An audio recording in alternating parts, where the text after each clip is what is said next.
Alors, Mishenichnas Hadar, Marbin Rabin Besimcha. Besimcha. Lorsque le mois d'Adar rentre, il y a la Simcha qui rentre. Alors, avec nous, il y a Yavne, il y a le variant aussi qui est rentré. Qu'Hachem nous bénisse et nous protège tout le Ham Israël. Il paraît qu'il y a eu 7 cas à Yavne.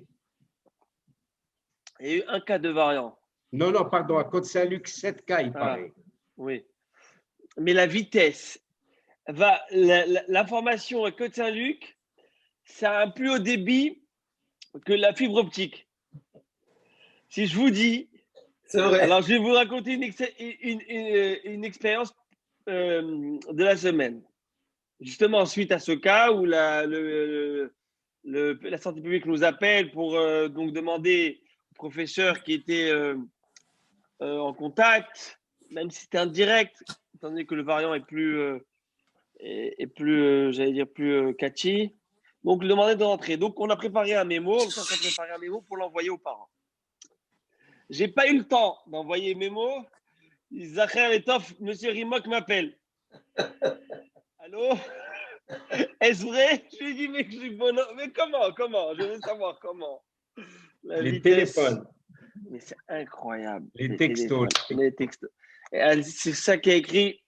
Il y a un passage qui dit l'oiseau qui est dans le ciel va rapporter les propos. Ça veut dire faire attention, les murs ont des oreilles. Akadosh Baruch Hu voit tout. Si déjà au bout de Côte-Saint-Luc, en quelques secondes, on connaît l'information, alors Akadosh Baruch Hu qui est là présent, certainement qu'il voit tout. Baruch Haba Rabbi Shalom Marcheshat, Hodesh Tov Umevorach. On se souhaite mutuellement d'avoir, si Dieu veut, un mois de Simcha, un mois de Mazal Tov, mois où est né Moshe Rabbeinu, Zain Be'adar, Aman, Amen. a essayé de nous détruire, n'a pas réussi. Et pas que lui. Et le mois de Hadar a toujours été dans l'âme Israël, le mois de joie, de Simcha. À peine on dit Hadar, à peine on parle de Purim, on a déjà les idées, on a déjà en mémoire un petit peu les déguisements, on a les Mishloach Manot, la Megillat Esther. Et avec tout ce qui se passe, oh là là, voilà, je vous parle et je viens de recevoir des nouvelles directives de la santé publique au moment où je vous parle. Bon, on va devoir, on verra ça plus tard, si Dieu veut, en espérant que ce sont de bonnes nouvelles. Malkiel, est-ce Oui. que vous pourriez dédier ce Dvar Torah pour la santé de ma nièce qui est à l'hôpital en soins intensifs à Bnei Brak? Certainement. Alors, je vais dédier ce jour pour elle et aussi pour une autre personne. Faut bien me le rappeler. Alors, les fois Shlema, est-ce que vous avez un nom? Galit Ruti Batvarda Barsheshat. Batvarda Barsheshat. Ve'et Alexandra Esther Batluna. Akadosh Baruch Hu Ishlach Lahen Refoua Shelema. Amen. Ve'evareen uvegidehem. En narifana lahen. En narifana lahen. Zut Torah וזכות הצדקה שתינתן בלי נדר בעדם, יעמוד להם ויחזרו על קו הבריאות. כן יהי רצון ונאמר אמן. Amen. Alors, Bezrat Hashem, Rabbi, la Torah. Oui. Au sujet de Hadar, j'ai entendu une petite joke aujourd'hui que m'a raconté Rabbi Yehuda habitant. Et j'ai trouvé ça très, très cute. Elle a dit, c'est un petit garçon qui rentre chez lui et il n'arrête pas de bouger, de chanter et tout ça. Et sa mère lui dit, mais qu'est-ce qu'il y a? Qu'est-ce que tu as? Lui dit, Keshenirnasaga Hadar Marbin Besimcha. Alors, il continue. Le père, il rentre. Quand le père, il rentre, il se calme. Il dit plus rien. Alors, la mère, elle vient, elle lui dit, mais alors, c'est où ta Simcha que tu avais tout à l'heure? Il lui dit, Mishinichnas Av. Comment tu... Ma'atim Besimcha. Alors, c'est une bonne farce. Je vais la reprendre de Neder avec votre permission. Alors, il y a écrit comme ça. On a deux halachot qui sont, on va dire, symétriques. Une halakha qui nous dit que lorsque le mois d'Adar rentre, on doit amplifier dans la simcha, augmenter dans la simcha. Par contre, c'est écrit que lorsque le mois de Av le mois où malheureusement il y a eu la Choban Bet Hamikdash, la destruction du temple, écrit Meshinichnas Av, Mimaratin, Besimcha, on réduit dans la Simcha. Et Av, c'est aussi le père. Père. Alors c'est vrai que lorsqu'il a vu l'air grave du père, tout de suite il a changé de son humeur. Et tout à fait. Chazak ou Baruch, mais c'est plus encore au point où c'est écrit que c'est bien que celui qui a des jugements ou des procès avec contre Egoïm, c'est le moment où on va dire le mazal du Ham Israël est fort. Ouais. Bien qu'on dit que le Ham Israël est toujours au-dessus du mazal, mais on va dire que dans voilà, ce mois c'est un mois extraordinaire. Et j'ai même écouté une fois que Hadar c'est Aleph Dalet Resh, Aloufo Shel Olam Dar, le grand du monde, le puissant du monde, Dar réside. On ressent cela. Et voilà. Bon, c'est aussi le mois de, comme je disais, ma femme me fait signe, le mois de. Des Se cadeaux. marier ce mois-ci, alors. Ah bon, Alors, alors Hadar, alors voilà. En tout cas. Alors, joyeux anniversaire. Merci beaucoup. Ça passe vite, hein? Ouais. Que Dieu vous Sur ce. donne 120 C'est ton ans, anniversaire bonne aussi, santé. Rabbi? C'est ton anniversaire? Non? Non, Mariage. mariage. Un Mariage. mariage. 120 ans, bonne l'anniversaire de mon santé fils mariage. Benjamin. Amen. Et que Également. vous voyez Alors, tu as dit à Loupo, au mariage de vos petits-enfants. Amen. Amen également. Vechen les morts. Et bien, Hachem, que toutes ces brachot vous reviennent. Alors, voilà, on parle de. Je viens de vous dire Vechen les morts. Vous connaissez ce fameux dicton Et vous où lorsque aussi. quelqu'un te bénit, tu lui dis également, réciproquement. Alors là, c'est une Gemara dans le traité Megillah. Megillah qui parle de Purim. Alors, comme on a parlé de ça, on va dire un petit hidouche. Une fois, la Gemara raconte que Ravuna, il était avec une ceinture en liane, vous savez, végétale. Alors, Rav, le grand Rav, qu'on appelait Rav, lui a dit comment ça se fait que tu as cette ceinture? Elle est où ta belle ceinture en cuir? Il a dit ma belle ceinture, je l'ai dû la mettre en gage parce que j'empruntais de l'argent, je n'avais pas les moyens pour me payer le kidouche de Shabbat, d'acheter du vin. Donc, j'ai emprunté de l'argent et ça, c'est le gage. Entre-temps, je mets ce qui m'est venu sous la main. Alors, il lui a dit ben, si c'est ainsi, je te bénis que tu sois couvert de soie. Très bien. La Gemara a dit que Ravuna, dans la même anecdote, elle dit que Ravuna était très petit. Petite taille, très petite taille. Et lorsqu'il était à un mariage de de ses enfants, apparemment, ses belles-filles avaient les moyens, elles.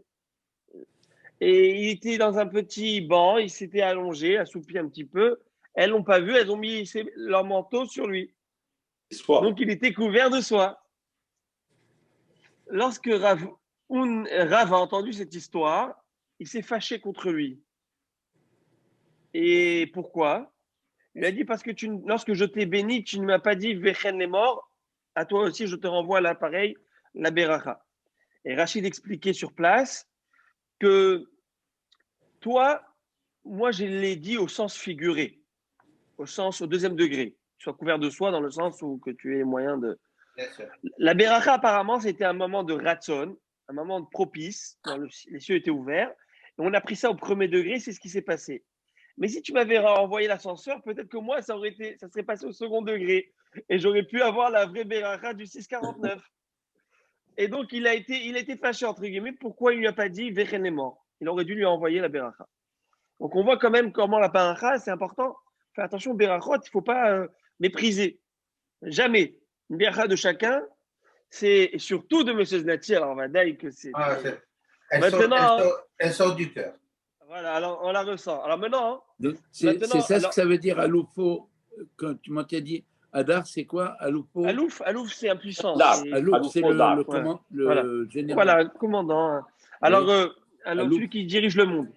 Alors maintenant, le Yahabet, Rabbi Yaakov Ben Tzvi, un des commentaires, il pose deux questions. Il dit, je ne comprends pas. Hein, pourquoi on a besoin de nous dire que Ravuna était un homme de petite taille? C'est pas très valorisant. pourquoi la Gemara a besoin de le dire? C'est un commentaire bon, peut-être pour comprendre qu'en fait, ils l'ont recouvert facilement. Mais ce n'était pas un détail vraiment pertinent au point où c'est. Deuxièmement, pourquoi Ravuna n'a pas dit Vechen les morts? Pourquoi Ravuna n'a vraiment pas dit ça? Arabe. Alors, il donne une réponse ingénieuse que j'aime beaucoup, je vous la partage. Je l'avais écouté au départ de mon maître, mon père. Alors, comme ça, je l'ai revu après dans le texte, c'est très cute. Il dit comme ça. On sait dans une autre Gemara que Rav avait une corpulence, avait une stature physique, il était très grand. C'était l'homme, il était le plus grand de cette génération. Une tête de plus que tous. C'était vraiment grand de taille et une carrure extraordinaire. Alors, et Ravuna, de l'autre côté, lui, c'est un des plus petits de la génération. Il a dit, si moi j'avais dit Vechen les morts et je lui renvoie l'ascenseur, ma chemise à lui, ça va lui faire un petit t-shirt. Alors, je ne peux pas lui dire Vechen les morts parce que je lui renvoie ce que j'ai reçu. Par contre, je le laisse aux mains du bon Dieu. Parce qu'il y a cette fameuse dicton, ce pasouk, ce qu'on dit Tov Vaïn ou Yevorach. Celui qui a le bon œil, celui qui a un bon cœur, qui a un bon œil, eh ben, il va être béni de Dieu. Et la bénédiction de Dieu, elle est illimitée. Alors, si la bénédiction vient de moi, il va avoir son pantalon, ça va être un short pour lui. Tandis que là, s'il est béni par le bon Dieu parce qu'il m'a béni, parce qu'il est bienveillant vers moi, alors il n'aura pas de limite. Voilà, comme ça il explique. J'ai trouvé ça d'actualité maintenant par rapport à la Beracha, par rapport au mois de Hadar.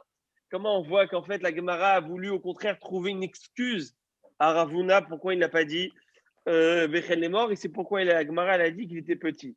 Voilà. Alors maintenant. Est-ce qu'il était modeste? Petit Comment? parce qu'il était modeste? Non?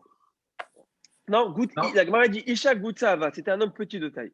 Donc c'était pour trouver en fait une excuse. La Gemara a dit ça pour nous expliquer pourquoi Ravuna ne l'a pas fait, ne l'a pas dit. Bon, en tout cas, ça vous a fait sourire, et bien très bien.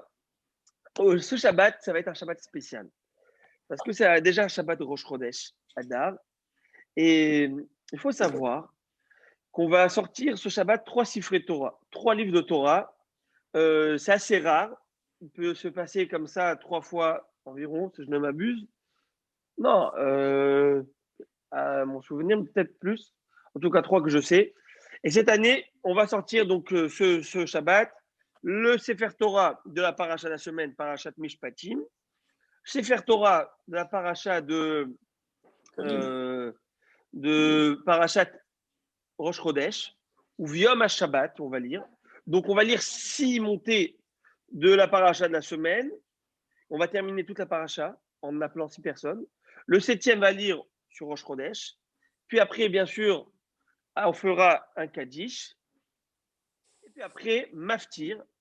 On fera un Maftir de Parashat Kalim. Et on fera la Haftara de Vaïchot Yehoyada, la fameuse Haftara de Parashat Shekalim. Maintenant, je pense qu'on a le minag aussi de lire le premier et le dernier verset de la Haftara de Rosh Chodesh, étant donné que nous sommes aussi Rosh Chodesh.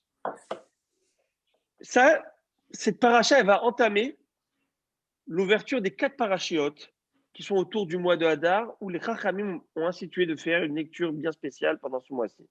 Donc la première parachat Shekalim, qui est ce Shabbat, où on va parler de la mitzvah du demi-cycle d'argent, où à l'époque du Beth Amikdash, nous devions donner et mettre dans des tirelires qui étaient à l'entrée du Beth Amikdash un demi-cycle, n'est-ce pas, environ 9-10 grammes d'argent pur. Et pourquoi, à quoi servait cela et pourquoi maintenant dans le mois de Hadar? Alors, c'est la première Mishnah du traité Shekalim, parce que là, écrit dans la Torah nous demande, Akadosh Baruch Hu nous demande de donner et de renouveler les fonds pour les corbanotes le mois de Nissan. C'est-à-dire qu'au mois de Nissan, nous devons offrir des corbanotes, ce qu'on appelle korban tzibour, les corbanotes du public qui étaient achetés par l'argent du public et qui expiaient les fautes du public tous les jours. Et par exemple, le korban du matin, le korban de l'après-midi, le korban moussaf, Moussaf du Shabbat, Moussaf du Rosh Chodesh, des fêtes. Ces corbanotes étaient achetés par l'argent, par l'argent du public. Il était ramassé une fois par an. Pourquoi le mois de Hadar spécialement? Parce que la Torah nous demande que l'argent et les corbanotes doivent être donnés par de la nouvelle argent. Et donc, le 12e mois de l'année, chez nous les Juifs, c'est quand? Hadar. C'est le mois de Hadar. Donc, Behad Hadar, comme il est écrit dans la Mishnah, premier du Hadar, Mashmiim ala Shekalim, on va annoncer et on va rappeler aux gens d'amener l'argent. Maintenant, à l'époque, il n'y a pas de WhatsApp, il n'y avait pas, comment il s'appelle, Twitter, ou I24, rappel, alerte. Alors, comment on faisait? Eh bien, les gens venaient à la synagogue le Shabbat, on sort un Sefer Torah et on lit la paracha de Shekalim. Pourquoi on lit Shekalim? Eh bien, parce qu'il y a une mitzvah d'amener le Mahatit à Shekel. Oh là là, il ne faut pas que j'oublie. Le lendemain, on commençait. Il y avait des tables qui étaient ouvertes, des tables de change qui étaient ouvertes à l'entrée de Jérusalem. Et les gens là-bas changeaient leur argent, le demi-si qu'ils donnaient pour toute la famille, etc. Maintenant, est-ce que c'est une mitzvah qui est d'actualité, le Mahatit à Shekel? Non, elle n'est plus d'actualité thoraïquement, mais elle est toujours d'actualité Zecher le Mahatit à Shekel. Donc aujourd'hui, on le donne en souvenir du Mahatit à Shekel. C'est une mitzvah rabbinique qu'on a, n'est-ce pas? Et qu'on donne. On donne habituellement, on peut donner déjà, mais on donne habituellement Purim ou pendant le jeûne, le Ta'anit Esther. Je pense que cette année, on va devoir le faire en ligne parce qu'avec il n'y a pas tellement d'interaction. Donc, je ne pense pas que les Hachamim, ils avaient l'idée qu'on donnerait le Mahatit à Shekel via Internet. Il y a eu le en Covid. tout cas, voilà. Alors, c'est quoi la valeur de Mahatit à Shekel? Comme son nom l'indique, le demi-shekel de l'époque. C'est un shekel, non pas le shekel d'aujourd'hui, parce que le shekel d'aujourd'hui s'appelle le shekel Khadash, qui n'a rien à voir, mais c'est environ, le shekel a une valeur de 50 shekels aujourd'hui, c'est environ 20 dollars, et donc la moitié du shekel, c'est environ une dizaine de dollars. Je dis grosso modo, il faut voir le cours de l'argent sur Internet. Vous savez, il y a ici, juste pour votre info, là, je vous le donne, mais vous devez savoir, j'imagine, il y a des pièces. Tu peux acheter, il y a une banque qui s'appelle Mint. Mint, M-I-N-T. C'est la Banque royale canadienne. Elle se base dans la ville d'Ontario. Là-bas, ils font des pièces. Ottawa. À Ottawa, excusez-moi, à Ottawa. J'étais à visiter justement avec les élèves. Et une petite anecdote, c'est que lorsque j'avais dû racheter mon fils, Jonathan David, lorsqu'il est né, je l'ai racheté, donc c'est le premier-né. Et habituellement, on donne au Cohen 5 pièces d'argent, Hamesha Slaim. Maintenant, qu'est-ce qu'on fait? On les achète. Le Cohen qui a l'habitude, elle les a déjà, et on lui donne un petit chèque, on lui achète, et comme ça, il a le beurre et l'argent du beurre, en fin de compte. Donc, et moi, je voulais garder ces pièces. Alors, j'étais à la banque. Là-bas, il y a une banque sur la rue, je crois, 4 quarts, je sais pas, Philippe Square, là, à côté là-bas, en tout cas. Tu vas là-bas, ils ont des pièces frappées, fraîchement frappées, en argent avec une valeur, et ils voient le cours de l'argent boursière, et c'est comme ça qu'ils te donnent, selon le grammage. Donc, il faudra voir combien ça coûte. C'est environ une dizaine de dollars, je pense. Aujourd'hui, qu'on donne Zecher, qu'on donne en souvenir, donc ce n'est pas vraiment une mitzvah thoraïque. Alors, celui qui ne peut pas se permettre, il donne quoi? C'est écrit dans la halakha, il donne la moitié de la valeur minimale du pays, c'est $1, un demi-dollar. Et c'est bien de donner, même c'est écrit en 3 pièces différentes, c'est bien de donner en 3 pièces, parce qu'il est écrit dans le verset 3 fois le mot terouma. Donation, donation, donation. Donc on le donne en 3 pièces, mais sinon c'est pas grave, on peut le donner comme on veut. C'est écrit dans la halakha qu'on ne le donne pas pour. Qu'on peut. Alors de base, c'est écrit que de 20 à. Comment on appelle ça? De 20 ans à 60 ans, c'est l'âge requis de base de la halakha, mais il y en a qui ont l'habitude de donner même pour les enfants, plus jeunes enfants. C'est écrit par contre dans la halakha que si tu as eu l'habitude de donner pour l'enfant, tu dois continuer cette habitude et ne pas arrêter.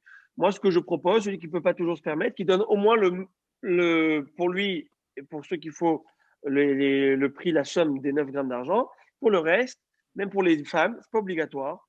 Parce qu'il y a écrit Venatenu ish kofer nafsho, que l'homme donne, non pas la femme. Mais donc, on peut le faire quand même. Mais c'est pas. Par contre, si on veut s'arrêter pour la femme, on pourra s'arrêter. Pour l'enfant, si on a eu l'habitude de donner, il faudra continuer. À qui on donne cet argent? le mieux, c'est écrit Rav Yosef dans la Halakha, on le donne à Tzedaka, il y a des gens qui étudient la Torah. Pourquoi c'est mieux de le donner à des gens qui étudient la Torah? Simplement pour une raison, déjà, tu renforces l'étude de la Torah, mais plus encore, il y a une raison bien précise. À quoi servait l'argent acheter des corbanotes? Et c'est écrit dans la Torah. Zot Torah ta'ola, hatat hasham amilumim, velamiluim uzevach hashlamim. Il faut revoir le passage que vous dites tous les matins, que nous disons le matin, et c'est écrit comme ça. Maintenant que nous n'avons pas le Beth Amidash, celui qui étudie les lois des corbanotes, c'est comme si qu'il avait fait ce corban. Donc on donne aux sages qui étudient ces lois, c'est comme si qu'ils avaient fait ces corbanotes, mais donné à une synagogue pour renforcer les prières qui sont aussi, qui font plus de corbanotes, c'est aussi bien. Alors voilà, donc ça c'est par rapport à cette halakha de cette semaine, donc je voulais vous partager un petit peu. Et une autre, succinctement, je rappelle les 3 autres parachiotes, mais on ne va pas rentrer dans tous les détails. Prochaine paracha, donc il y a habituellement un intervalle d'une semaine où on lit la paracha de la semaine. Puis après, on va lire parachat Zachor. Cette année, ça va être différent. Cette année, étant donné que Rosh Chodesh tombe Shabbat, il ne va pas y avoir d'interruption. C'est-à-dire que le Shabbat prochain déjà, nous allons lire la paracha de la semaine et nous allons sortir 2 Sefer Torah, un pour paracha de la semaine et un pour le Shabbat parachat Zachor, où il faudra se souvenir ce qu'a fait Amalek. Et pourquoi juste avant Purim? Parce que nos sages nous ont demandé de juxtaposer la mention d'éradiquer Amalek avec l'application où on a tué Aman. N'est-ce pas? Donc, juxtaposer les deux choses. Est-ce que c'est une obligation thoraïque? Là, oui, c'est une obligation thoraïque. C'est une des rares fois, ou des seules fois. Peut-être qu'il y a une deuxième, ça va être la paracha de Para. Mais j'allais dire presque à l'unanimité, Zachor, c'est la paracha qui est thoraïque. C'est-à-dire que tout ce que l'on fait la semaine ou Shabbat, c'est pas thoraïque. Et c'est même pas, j'allais plus loin, c'est une obligation qui est sur le public, qui pèse sur l'assemblée, n'est-ce pas? L'assemblée, ça veut dire que par exemple, je vous donne un exemple, la semaine dernière, j'ai pas pu écouter la Torah, ok? J'étais en isolement volontaire, j'ai pas pu aller à la synagogue. Est-ce que j'ai une obligation de reprendre la lecture? C'est bien, mais c'est pas une obligation parce que c'est pas une obligation individuelle comme par exemple mettre tes filines. Vous voyez ce que je veux dire? Une action qui est personnelle et qui est une obligation qui est sur l'assemblée. Par contre, la lecture de Zachor, elle se fait dans le minyan, mais c'est une obligation individuelle. Chacun a l'obligation d'écouter cette paracha. Est-ce que ça suffit de dire voilà, je me souviens de Amalek? Non. Comme il y a écrit dans le Passouk, Sim, Ketov Zot Zikaron ba Sefer, Visim Beozne Yoshua, il faut lire dans le Sefer. Et donc, c'est une mitzvah thoraïque. Est-ce que les femmes ont l'obligation de faire la lecture du Zachor? Alors, je vous assure que cette année, ça va être dans de beaux draps parce que c'est très compliqué avec cette histoire de 10 personnes. Je ne sais même pas comment on va faire. Et il y a une obligation thoraïque de lire Zachor. Maintenant, le cas où on ne peut pas le faire, alors, mais c'est nos sages qui ont demandé de le faire veille de Purim. Donc, l'obligation rabbinique, c'est de faire veille de Purim, mais thoraïque toute l'année. Dans le cas où quelqu'un, il a eu un empêchement, il n'a pas pu venir à la synagogue, qu'est-ce qu'il fait? Dans la parachat Kitetse, où le maftir de parachat Kitetse parle de ces versets-là, de Zachor, ce qu'on va dire Shabbat prochain, eh bien, on dira au Chazan, Cheikh Chazan, et l'intention de mon rempkit, de mon devoir de Zachor et de parachat Zachor. Et il faudra se rendre quitte des Berachot et de la lecture de la paracha, et on sortira le meilleur Sefer Torah de la synagogue. Alors, je ne vais pas faire de polémique à Orchaïm, mais il faudra sortir le plus beau Sefer Torah pour parachat Zachor, où les lettres sont les meilleures, voilà, le mieux, qu'il n'y a vraiment pas de problème, il n'y a jamais de soucis, etc. Voilà. Les femmes, est-ce qu'elles sont-elles obligées ou dispensées? Alors, je vais vous dire réellement, la halakha. La halakha, c'est qu'il y a une mahloket, on va dire, comme ça. De base, est-ce que toute mitzvah positive qui est liée dans le temps, les femmes en sont, dispensées, exemptées. Mais est-ce que ça, c'est une mitzvah qui dépend du temps? Eh bien, la réponse est non, parce que selon la Torah, tu peux le faire quand tu veux. C'est nos sages qui ont demandé de le faire juste avant Purim. Donc, les femmes, normalement, auraient l'obligation de le faire. C'est vrai. Mais dans la notion de Zachor Asher Asalecha Amalek, il y a plus encore. Il y a ici un message qui est d'aller en guerre contre Amalek, d'aller anéantir Amalek. Et la guerre n'est faite que par les hommes. C'est-à-dire la mitzvah d'aller en guerre, c'est une mitzvah qui est donnée aux hommes et non pas aux dames. Et donc, comme c'est une mitzvah qui est donnée aux hommes, donc on pourrait dire que cette mitzvah est liée, selon des décisionnaires en Afrique, la mitzvah de la lecture est liée à ceux qui ont l'obligation d'aller combattre. Celles qui n'ont pas l'obligation d'aller combattre n'ont pas l'obligation de la lecture. C'est pourquoi le Rav Yitzhak Yosef, si je ne m'abuse, va trancher que c'est sûr et c'est très important que les femmes viennent écouter. D'accord? Et là, je vous ouvre une petite parenthèse, c'est bien plus important que les 10 commandements. Parce que les 10 commandements, il n'y a aucune obligation. C'est très bien, mais il n'y a aucune obligation. Tandis que là, selon des décisionnaires, elles sont oui obligées. Deuxièmement, c'est que, alors, si elle ne peut pas venir maintenant, peut-on faire sortir un Sefer Torah et lire pour elle après? Alors, il y en a qui font ça. Par contre, elles feront sans les berachot. D'accord? On lira, dans le cas où elles sont obligées, mais sans les berachot. C'est ce qu'il faudra faire. Cette année, je ne sais pas, il va y avoir pas mal de questions à l'Afrique. Justement, je pense qu'il y a Rav Banon, Rav Banon, va donner un cours via la plateforme Zoom, via le Chabad, sur toutes les questions d'actualité. Je pense que c'est ce samedi soir, je ne suis pas sûr, il faut voir. Sur des questions d'actualité, comment faire la Megillah, justement, dans ce confinement, comment on va faire. Celui qui n'a pas de Megillah Keshera. Moi, j'avais au début une idée de dire que notre Cheikh Hazan va faire la Megillah sur Zoom. Et toute personne qui a une Megillah Keshera à la maison suit avec lui, il lit mot à mot avec lui à voix basse, et donc il aura fait sa mitzvah, même à voix haute. Par contre, celui qui n'a pas de Megillah à la maison, comment il fait? C'est vraiment un problème. Je n'ai pas pour l'instant la solution à cela. Maintenant, on va reprendre. Est-ce que vous me permettez que je continue un petit peu dans la paracha, après on reprendra peut-être la Gemara? J'ai une question, oui. Sinon, Mais si si vous ça me donnez tombe, votre accord, oui. Sinon, si ça tombe un jour de semaine et qu'on doit écouter la. Pardon. Une seconde. Alors, si j'ai votre permission, on va continuer sur la paracha. Peut-être on va terminer. Oui, je vous écoute. Si on a à écouter la Megillah pendant la semaine, si ça tombe dans la semaine, est-ce qu'on a le droit d'écouter sur Zoom? Aucun problème. Voilà. Non. Encore une fois, tu peux écouter sur Zoom, mais la question, elle est, est-ce que tu te rends quitte est-ce que tu es de quitte, la oui, mitzvah? C'est ça voilà. la question, parce que nous, la notion ici, c'est Shoméa Keoné. Celui qui entend, c'est comme si qu'il dit, n'est-ce pas? Mais est-ce que entendre via une plateforme Zoom, via des ondes, via du réseau Internet, c'est ce que ça s'appelle, et c'est considéré comme écouter proprement dire, n'est-ce pas? Donc c'est un problème. Ça, on le sait qu'on peut répondre amen, mais considérer que je me en quitte jusqu'à là, non. Autre chose, même le micro, vous savez qu'à Chaim, on utilise le micro durant la Megillah. C'est une grande question à l'Afrique. Est-ce permis de faire une chose pareille ou pas?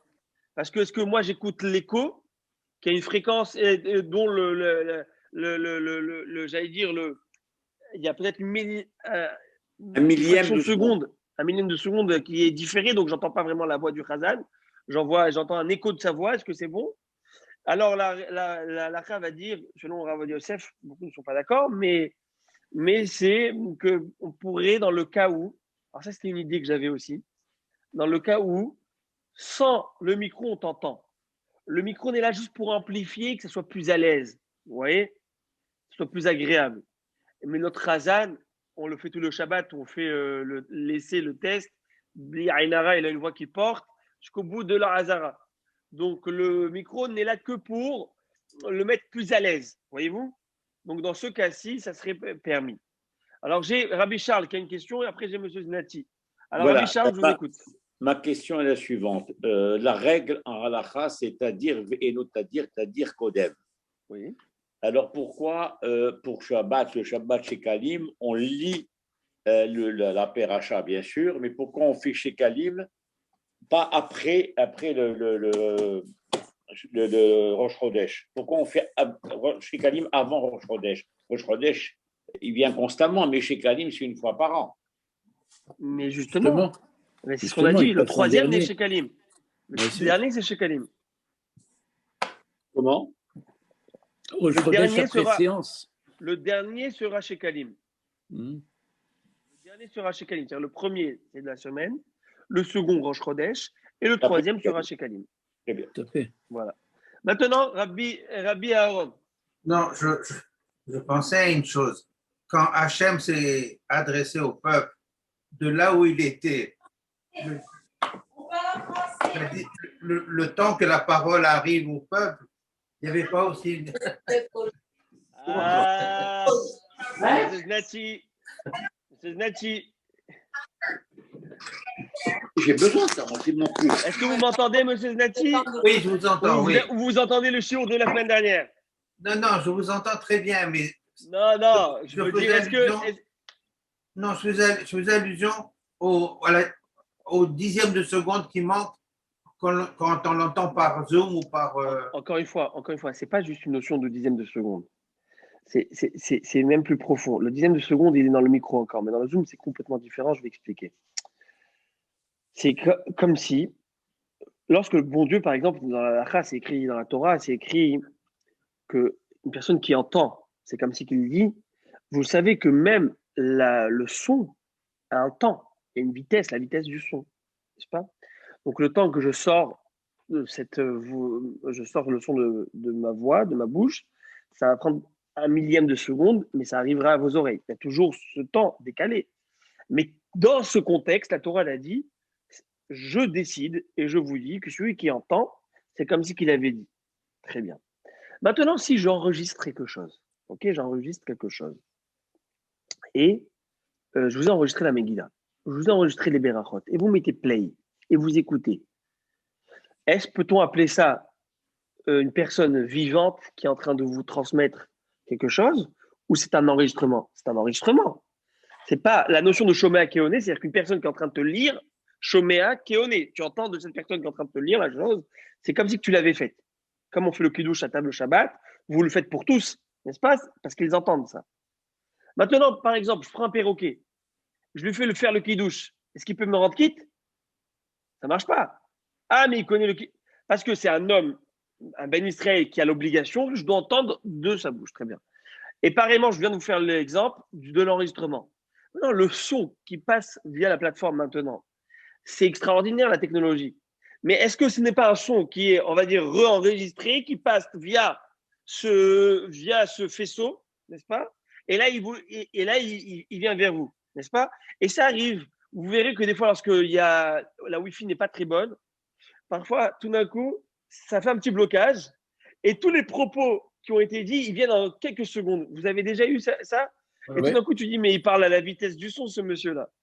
Mais non, mais en fait, il y a eu. Donc, vous voyez que c'est vraiment ces propos qui ont été pris qui sont retransmis. Et donc là, c'est plus d'humain à humain. Vous voyez? Et là est le problème. C'est là où ça bloque. Et donc, il faut voir. Là, je voulais quand même vous partager un petit point sur la paracha. Oui. Rav Malkiel, Mhm. est-ce que ce serait pas. Rabbi Moshe, déjà, est-ce que je vous ai salué? Est-ce que je vous ai salué, Rabbi Moshe? Non, tu m'as oublié, ça, c'est pas grave. Rabbi Moshe, Baruch haba Beshem Hashem. Baruch Hanimtsa. Je me posais la question si, dans ce domaine-là, on ne devrait pas se référer à Israël, au grand rabbin d'Israël, parce que c'est la même technologie et ils seront dans la même situation. Si la technologie facilite les choses, il ne faut pas la rendre comme un obstacle. Je crois que le fait d'écouter, c'est écouter. Ce n'est pas écouter la voix de l'homme, c'est écouter le Dvar. C'est comme on fait aujourd'hui ce soir, on écoute votre Dvar Torah à travers le Zoom, mais on l'écoute pareil. Donc, de ma part à moi est remplie. C'est quoi ma part? C'est écouter. Alors j'écoute. Rabbi Moshe, c'est très bonne suggestion. Regardez, c'est le ticket gagnant. Je vous le donne, prenez-le. Rabbi Moshe, vous le prenez? Non. Mais pourquoi? Je fais ma part, je vous le donne, moi. On ne vous entend pas. C'est le ticket. Attendez, on ne vous entend pas, il n'y a pas le son. Il ne peut pas le prendre à travers. Attendez. Il ne peut pas, même s'il veut, il ne peut pas. Il y a un blocage. Non, mais je l'ai photographié. Même si tu veux le prendre, tu ne peux pas. Même si tu Et veux. le rabbin n'entend pas. Marco, Alors l'idée, elle est là. L'idée que ce que je viens de vous dire, j'essaie de vous dire en plaisantant, mais c'est pas, encore une fois, il y a, et c'est ça, on l'a expliqué plusieurs fois dans les shiurim. La halakha, c'est strict, c'est clair. Il faut rentrer il y a des codes bien clairs. Et c'est mathématique, comment ça marche. Il n'y a pas 36 000, c'est pas simplement l'envie du cœur où j'ai écouté, où je me suis mis dans l'ambiance. Ça, c'est bien beau. Et c'est pourquoi je vais dire, et je vous le dirai clairement, je me demande, pour des personnes qui ne pourront pas écouter la Megillah, voilà, ils ne pourront pas. Alors, on va faire le zoom, et ils vont écouter. Oui, pourquoi pas? Oui, pourquoi pas? Et encore une fois, c'est mieux que rien. Est-ce qu'on pourra dire qu'ils ont fait l'accomplissement de la mitzvah? Non. Est-ce qu'on pourra les pénaliser? Ils sont dans l'impossibilité, on sait que l'impossibilité n'est tenue. Ça, c'est certain. Mais en termes, je suis en train de parler en termes d'halakha. Est-ce que c'est comme si que tu as accompli cette mitzvah ou pas? En enlevant les sentiments, les mettre de côté, parlons à tête froide et voir un scalachiquement. De la même manière qu'un bouton, quand je l'actionne, s'il n'y a pas les fils derrière, je peux appuyer 10 fois, ça ne va pas donner. N'est-ce pas? C'est mathématique, c'est physique, c'est clair. La halakha, parfois, c'est comme ça. Presque très souvent. C'est très clair, il y a des règles, et selon ces règles, on doit y aller. Maintenant, il faut comprendre.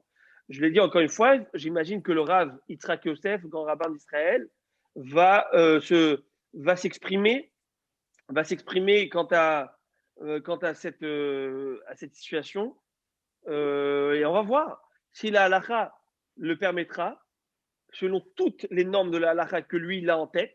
Et ben, au Hachem, bli ainara, comme on dit chez nous, lo alman Israël, le Ham Israël n'est pas veuf. Ça veut dire que le Ham Israël a beaucoup de Tamidei Chachamim, qui connaissent bien les tenants et les aboutissants de la halakha.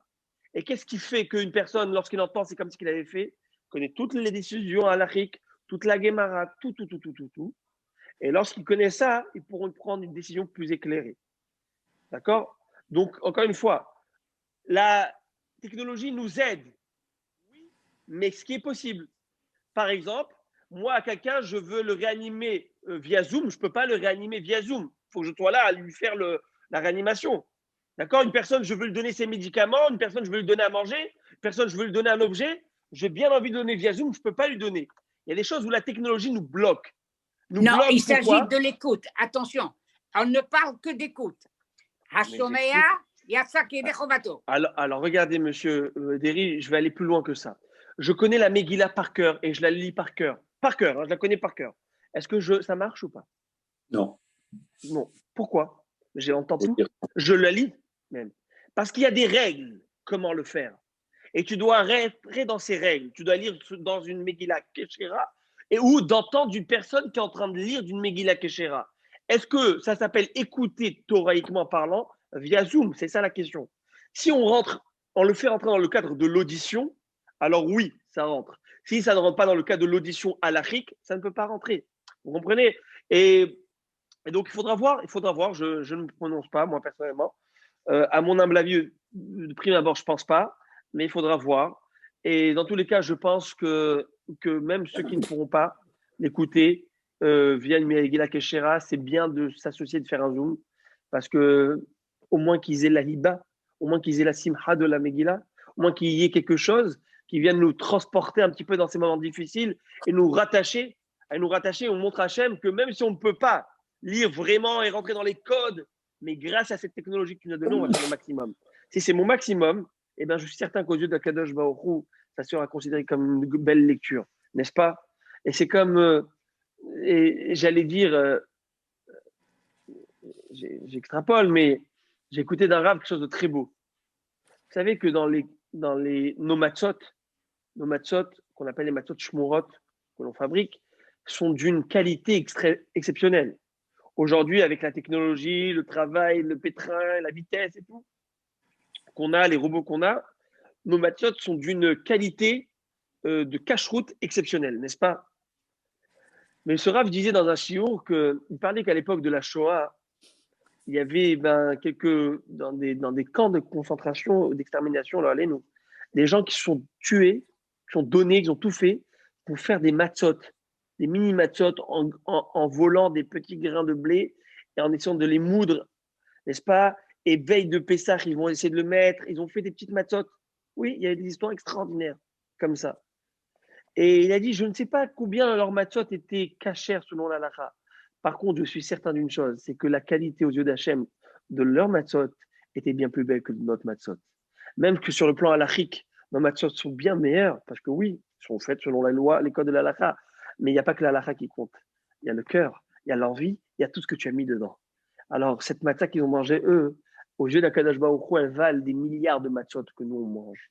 Et c'est ça que je veux dire. Je veux dire que certainement, par rapport à la Megillah, que ça soit qu'on puisse écouter la Megillah. Si on peut écouter la Megillah, très bien. Si on ne peut pas, on est dans l'impossibilité parce qu'on est bloqué, ou parce qu'on est malade, ou parce qu'on est ici, et qu'on ne peut pas, alors qu'est-ce que tu veux? Tu dis, Hachem, j'ai fait mon maximum. Regardez comment on utilise la technologie pour parler ce soir. On utilise pour étudier la Torah. N'est-ce pas? C'est pas considéré comme l'étude de la Torah. Bien sûr que c'est considéré comme l'étude de la Torah. Parce que l'étude de la Torah, il n'y a pas besoin d'arriver à cette notion halachique d'écoute, etc. Par contre, dans la Megillah, on est dans cette question, et c'est là qu'il faudrait voir avec le grand Rabbanim, les grands Dayanim, Be'ezrat Hashem. Alors, je voulais quand même vous partager une petite idée de la paracha. Nous avons vu que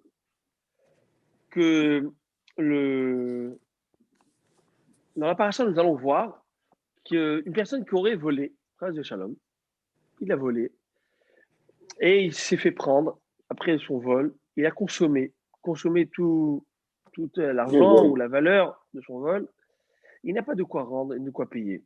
Alors la Torah ne demande pas de le mettre en prison, comme le ferait aujourd'hui la loi. Et après 1 ou 2 ans de prison, selon les pays, il sera relaxé, il sera dispensé de payer. Vous savez, il y a des gens qui ont fait des braquages, qui ont pris 10 ans de prison. Et après, c'était la Dolce Vita. Parce que en étant en prison, ils ont appris comment encore voler plus d'argent. Et c'est pas ça. La Torah ne demande pas de faire ça. La Torah nous demande de prendre cette personne, il n'a pas de quoi payer, et il vend ses habits. Il vend ses habits. Et s'il n'a pas d'habits, qu'il se vende. Et 6 ans pour payer, les de l'argent. Voilà, exactement. Bravo. Et pourquoi on fait ça? Pourquoi on fait ça? Plus encore, je vais aller plus loin, c'est que cet homme, on va le marier même. Si le maître veut, il va lui donner une femme kénanéenne, une esclave, et il va se marier avec elle. Il va avoir des enfants. Et puis après 6 ans, on lui dit bye bye, ciao. Et est-ce que mes enfants peuvent venir avec moi, peuvent sortir avec moi? Ma femme? Non. Il ne sort pas, il reste chez le maître. Et pourquoi tout ça? Un des commentaires qui s'appelle le Ralbag, on l'appelle ce Ralbag, c'est Rabbi, je crois, Lévi Ben Gershom. Il habitait, alors, ça s'appelle, j'ai vu un petit peu où est-ce qu'il était, on l'appelle Gersonide, je ne sais pas si vous connaissez. C'est un grand Mefaresh, un grand commentaire de la Torah. Et il habitait à l'époque, vous savez, lorsqu'avant, dans le Moyen-Âge, où le partage de la France, l'Espagne était un petit peu différent qu'aujourd'hui, il était aussi dans ce qu'on appelle dans la contrée de Majorque. Majorque, c'était au début, c'était sous l'égide française. Et puis après, en tout cas. Et lui, il dit, vous savez pourquoi on lui enlève donc cette femme et ses enfants? Simplement parce que il va s'opérer à ce moment-là un déchirement. Un déchirement. Il va ressentir ce déchirement. Et c'est pour ça qu'on fait ça. Et la question, elle est pourquoi alors? Pourquoi faire cette peine? C'est quoi l'idée? C'est-à-dire que c'est quoi? Qu'est-ce qu'on inflige là à cet esclave, à ce juif qui a volé? Qu'est-ce qu'on essaie de lui dire? En fait, la Torah, elle essaie pas simplement de punir. Elle ne veut pas punir, elle veut éduquer. Elle veut éduquer l'homme, c'est ça l'idée. Alors, je vous fais rapidement une idée que j'ai étudiée. C'est que, je partage, que, en fait, la Torah, elle veut montrer à l'homme, comme on le sait, c'est écrit comme ça. Gemara nous dit qu'il y a 3 choses où il y a le hen, il y a la grâce. J'ai expliqué dans 2 minutes. Hen, makom al yoshvea. Lorsqu'une personne vit dans un pays, dans une ville, cette ville trouve grâce à ses yeux au point où on va lui proposer de changer d'endroit, même dans des meilleures conditions, très souvent, il va refuser. Parce qu'une personne aime l'endroit où il a vécu, aime son endroit, aime son coin, connaît ses habitants. Le pays ou l'endroit ou la ville où il a grandi, il trouve grâce à ses yeux. Le terroir. Comment? Le terroir. Le terroir. Hazakum. Il va y avoir aussi Hen Mekach al micro. Avant ça, Hen Ishal Baala, la grâce d'une femme aux yeux de son mari. C'est parce que tu vois des fois un homme et une femme, tu dis comment celui-là il s'est marié avec elle? Qu'est-ce qu'il lui trouve? Bon, non, alors là, Bémet, c'est un mystère. Ça, ce mystère, il n'a pas de réponse. Akadosh Baruch Hu a donné une grâce à l'épouse aux yeux de son mari. Et c'est comme ça qu'Hachem lui fait, comme on dit en français, l'amour aveugle. C'est comme ça. Rend aveugle et voilà. Donc, l'amour rend aveugle. Ça veut dire que Bémet, Akadosh Baruch Hu a donné un hen. L'homme aime sa femme, un homme qui aime vraiment sa femme, qui a travaillé pour sa femme, qui a donné pour sa femme, aime sa femme, il trouve une grâce. Et il y a aussi hen mekach al micro. Lorsqu'une personne a acheté quelque chose, a acheté un bien, et bien ce bien, il lui est cher à ses yeux, au point où parfois, il a du mal à s'en débarrasser. Beaucoup de mal. On a même une maladie, parfois, où est-ce que papa, je peux le jeter, maman? Laisse-le, on ne sait jamais. Vous connaissez la fameuse batterie de Gad Elmaleh qui se trouve au plateau, là, qui ne sert à rien, la petite batterie, où les clés, tu ne sais pas qu'est-ce qu'elle ouvre. Dans tu le veux la vase de garder. l'entrée. Dans le vase Voilà, de le vase de l'entrée. l'entrée. En tout cas, on aime ce qu'on a. On s'est attaché. On s'est attaché. C'est une valeur. J'ai du travail. J'ai travaillé pour. Cet homme a volé. A volé. Il a arraché le bien d'une personne. Il a arraché le travail, le labeur d'une personne. On veut montrer à cette personne, on veut expliquer. Pour que tu puisses comprendre ça, il faut que tu vives la même situation. Tu vas travailler chez un homme. Tu vas avoir une femme. Tu vas avoir des enfants. Tu vas t'attacher à cette femme. Tu vas t'attacher à tes enfants. Et là, on te demande, monsieur, après 6 ans, tu t'en sépares. Et tu vas te retrouver ta première épouse, la juive. Pourquoi? Mais je me suis attaché. Tu t'es attaché? Eh bien, tu dois comprendre maintenant qu'est-ce que cette personne a senti lorsqu'il s'est senti, j'allais dire entre guillemets, violé, lorsque tu as cambriolé sa maison. Lorsque tu es rentré, senti, vous savez, beaucoup disent que lorsqu'ils sont volés, ils se sentent mis à nu. Ils ont peur. Qu'est-ce qui peut se passer? Et à part ça aussi, ce sont des biens qui sont attachés. C'est leur travail, c'est leur maison. Qu'est-ce que tu as fait? Et parfois, il faut passer par une expérience pour pouvoir sentir la chose, pour pouvoir expérimenter et comprendre la chose, il faut le vivre. Et c'est la Torah est en train de faire à cet homme. Et on va retrouver ça plusieurs fois dans la Torah. Dans la Bible, en tout cas, ou même une histoire très intéressante que je vais vous partager avant de raconter l'histoire de la Bible du prophète Osée Oshéa. On raconte d'un homme qui s'appelait Moshe Guster, si je ne me trompe pas. Il était, à l'époque, en Allemagne, il y avait un comte d'Allemagne, vous savez, il s'appelait Bismarck. Oui. Alors, avant Bismarck, quelqu'un de sa famille s'appelait, alors je l'ai vu, j'étais le chercher parce que justement, je voulais voir c'est qui cette personne. J'étais voir, il s'appelait, si je ne me Vir Wilhelm. Je ne sais pas si vous avez entendu parler. Vir Wilhelm Bismarck. En tout cas, ce gars, il y avait la guerre, c'était à l'époque guerre austro-hongroise, je ne sais. La Prusse, Razak, la Prusse, bravo. La Prusse orientale. Et en guerre, bravo. Ah, mais shalom, source intarissable. Alors,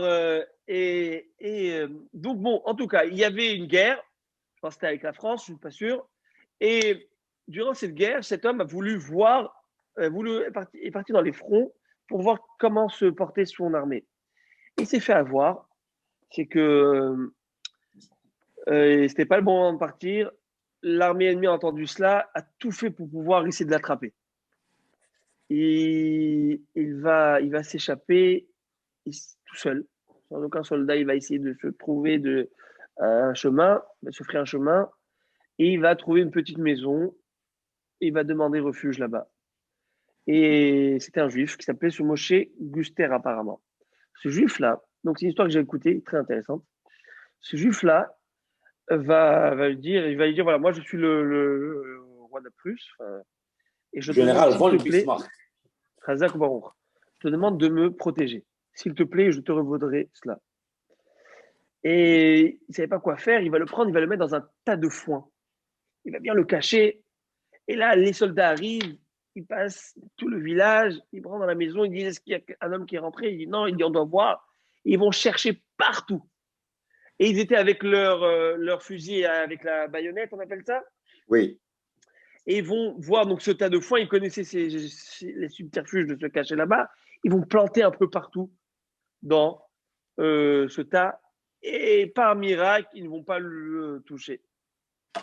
30 minutes après qu'ils ont quitté la maison, il sort de ce tas de foin, tout rouge, tremble, rouge, blanc, toutes les couleurs. Et Baruch Hashem, il a pu donc rentrer chez lui. Et il lui a dit à ce juif, je te revaudrai, tu viens de me sauver la vie. Si tu as besoin de quoi que ce soit, tu viendras au palais me demander ce que tu veux. Quelques années plus tard, ce juif est venu le voir, il l'a reconnu, il a remercié, il a pris du temps avec lui. Et là, donc, il a discuté avec ce juif. Et là, ce juif, donc, lui a dit, qu'est-ce que je peux faire pour toi? Est-ce que tu as une faveur à me demander? Il dit, non, j'ai juste une petite question. Il dit, quoi donc?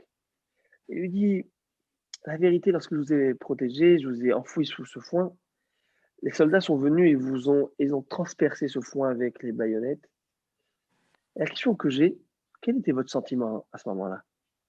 Quel était votre sentiment? Qu'est-ce que vous ressentiez?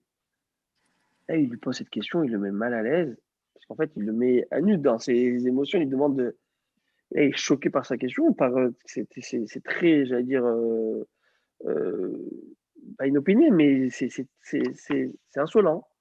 Ça n'avait pas sa place. Il a été choqué, il va lui dire, écoute-moi, je pense que tu as dépassé les bornes. Nous n'avons pas élevé les cochons ensemble.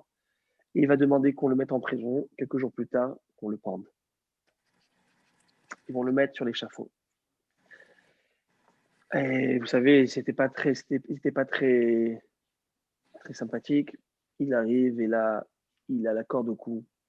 Et là, 2 minutes avant qu'on enlève le tabouret, ce monsieur arrive, cet empereur, ce roi arrive. Il a dit qu'on arrête tout, s'il vous plaît, qu'on le fasse descendre. Là, il le fait descendre, il le ramène. Il prend une demi-heure, 3/4 d'heure, 1 heure avant qu'il reprenne ses émotions, il allait mourir. Et là, il lui dit, voilà, la réponse à ta question. Tu m'as posé une question, qu'est-ce que j'ai ressenti? Je ne pouvais pas t'expliquer parce que tu ne pouvais pas comprendre tant que tu ne passes pas par cela. Là, tu viens d'avoir la vraie réponse. Ce que tu as ressenti, c'est ce que moi j'ai ressenti à cette époque. Et là, il a eu la leçon et il a très bien compris ce qui s'est passé. L'idée, c'est qu'on est en train de dire à cet homme, à ce Évêque, tu as volé une personne. Tu as pris le bien d'une personne. Tu as arraché un patrimoine. Et tu dois comprendre, si tu vas le refaire plusieurs fois, tant que tu n'as pas compris la leçon, tant que tu n'as pas compris qu'est-ce que tu es en train de faire à cette personne en face de toi, le mal que tu le causes. Alors maintenant, on va te montrer une fois pour que tu comprennes. Et si tu as compris cela, tu ne le referas pas aux autres. Si tu as subi ce même dommage. Et on retrouve chez Oshéa, le prophète Osée. Alors, c'est une histoire très intéressante. Le prophète Osée, Hachem va le voir et va lui demander de réprimander le peuple juif. Il va lui dire, Hachem va, entre guillemets, va lui faire, va comme si, ne me prenez pas au mot, mais il va se plaindre. Hachem va se plaindre, il va dire, c'est quoi ce peuple que j'ai? C'est quoi ce peuple que j'ai, qui font à l'époque, ils faisaient des idolâtries. Il y avait, à l'époque des rois, n'est-ce pas? C'était à l'époque après Yoram Ben Nevat, toute l'idolâtrie qu'ils faisaient. Il a dit, j'en peux plus. Donc, comme si que le bon Dieu se plaint. Vous savez ce que va faire Osée? À la place de lui dire, il va lui dire, eh ben, c'est vrai, eh ben, il faut que tu changes ce peuple. C'est un peuple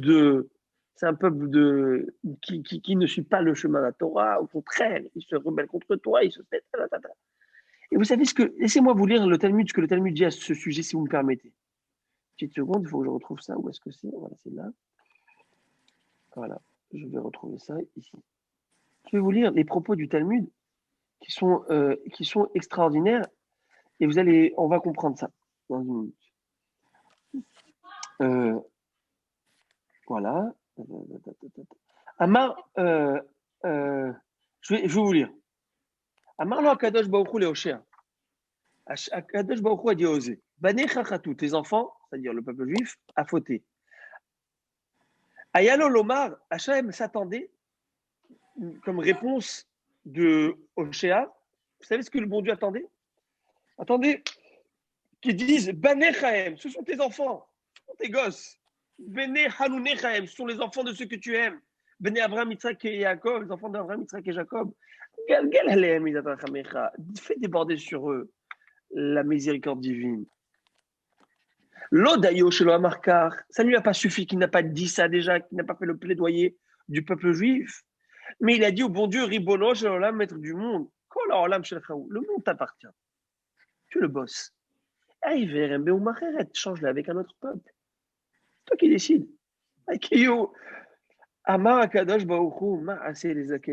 Qu'est-ce que je vais faire à ce zaken, cet ancien, à ce vieux? Qu'est-ce que je vais lui faire? Et on parle d'un prophète. Hein. Je mets des doigts. Hein. Quand je dis des doigts, je mets des gants. Dans mes doigts, avec des gants de velours, parce que je parle de prophète Osée. Mais à son niveau. À Kadosh Baruch Hu, pour celui qui connaît un petit peu la prophétie d'Osée, il y a deux parties là-bas. Et souvent des parties, c'est-à-dire controversées.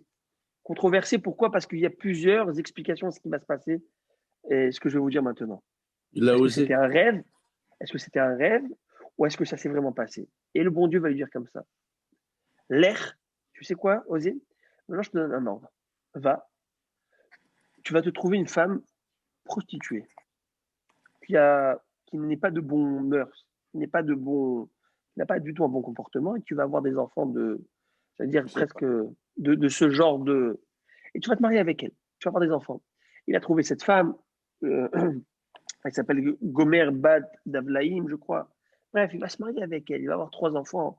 Les 3 noms d'enfants, ça va être les noms sur les malheurs qui vont se passer au peuple juif. Selon Maïmonide, tout ce qui s'est passé là, ce n'est qu'une prophétie, un rêve, parce que c'est impossible que le bon Dieu a demandé à un prophète de se marier avec ce genre de femme et d'avoir, bref. Selon, au contraire, Abarbanel, pas du tout, ça s'est vraiment passé, un Sirachi. Bon. En 2 mots, et à la fin, il s'est marié, il a eu ses enfants avec elle. Une personne qui n'est pas mariable. Tu ne sais même pas si ce sont tes enfants, en fait, ceux-là. Et après, le bon Dieu va dire, divorce-la. Je te demande de la divorcer. Mais pourquoi tu me fais ça? Je me suis attaché à elle. Elle dit, tu t'es attaché à elle, tu ne sais même pas à tes enfants, tu t'es attaché. Tu ne sais même pas si c'est tes enfants.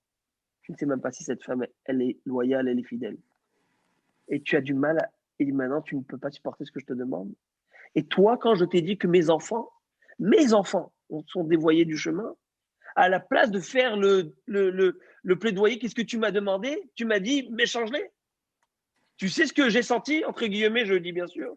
Eh bien, je vais te faire passer par la même et tu verras si maintenant, c'est ce que tu iras.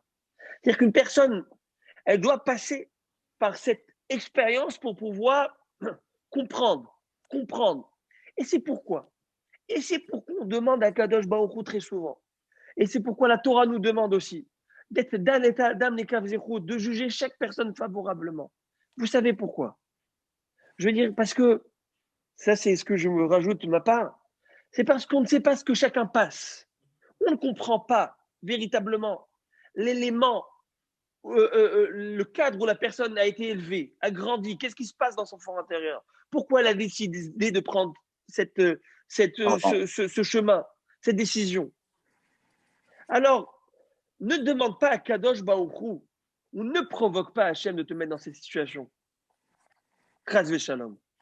Alors, on te demande, sois s'il te plaît plus tolérant. Et parfois, il faut avoir une imagination qui est, j'allais dire, attirée, comment on appelle ça? Une imagination extrême. Voilà, et à couteau tiré, comme vous dites. Et oui, parce que tu ne peux pas toujours comprendre. Et si tu veux comprendre, eh ben je n'ai pas le choix que de te mettre dans cette situation. Parce que je ne peux pas t'expliquer, ça ne s'explique pas dans des mots. Et je vais maintenant, le shiur est terminé, vous me permettez encore 2 minutes? Permettez-moi 2 minutes. Il y a une Mishnah dans Pirkei Avot qui dit comme ça, il y a une Mishnah qui dit que ainsi le derer, le chemin de la Torah, ainsi la manière de vivre selon la Torah. Pas de bamelach tochal. Mange de l'eau, mange du pain avec du sel. Maïm bamesora, de l'eau. À la arrête, tishan, tu peux dormir à même le sol.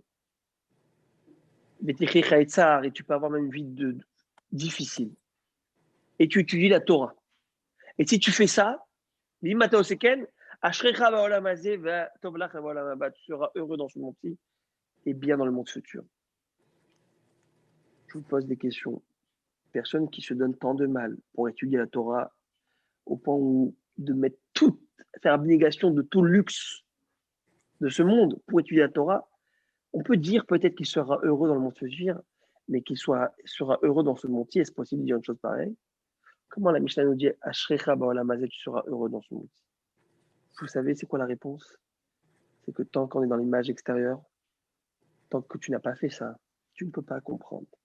Tant que tu n'as pas expérimenté l'amour de la Torah, tant que tu ne t'es pas donné entièrement pour la Torah, alors peut-être tu ne pourras pas comprendre comment cette personne qui vit une vie, j'allais dire entre guillemets, stressante et difficile, comment il peut se procurer du plaisir, comment il peut profiter de cette vie. Eh bien ça, c'est la réponse. C'est la réponse lorsque tu vois des grands de cette génération. Quand je vois des Raphaël Kanievski, ou je vois des tzadikim qui n'ont rien à la maison, ils n'ont rien. Et je vois leur visage qui est lumineux, qui est heureux. Et je me dis, mais moi, avec tout ce que j'ai, Baruch Hashem, il vit j'allais dire, dans la pauvreté la plus totale. Comment ils peuvent être heureux? Comment ils peuvent être contents? Alors Hachem, je ne te demande pas de me donner cette expérience, mais je comprends une chose, tant que je ne suis pas dans leurs souliers et que je me suis pas, comment dire, amouraché à la Torah, je ne suis pas fou de la Torah, eh ben je ne peux pas comprendre. Mais eux, ils sont vraiment et véritablement heureux. Voilà l'idée que je voulais vous partager. Et je termine en vous disant que j'ai fait le test et je suis bien négatif. Voilà mon avis à votre taille.